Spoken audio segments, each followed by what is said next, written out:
आज घराघरामध्ये 5-5 हजार रुपये वाटतात मतांसाठी. मला समजत नाही या लोकांचं.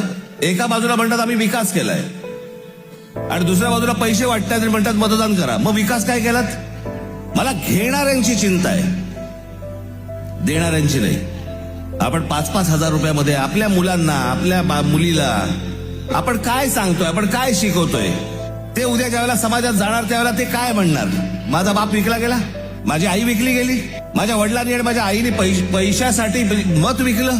उद्या ती मुलं असतील, त्यांचे त्या मुलं मुलींचे त्यांचे कोणीतरी मित्रपरिवार असेल, ते काय म्हणतील की अरे ह्यांच्या आई वडिलांनी मत विकलं, हे विकले गेले. विकले जातात.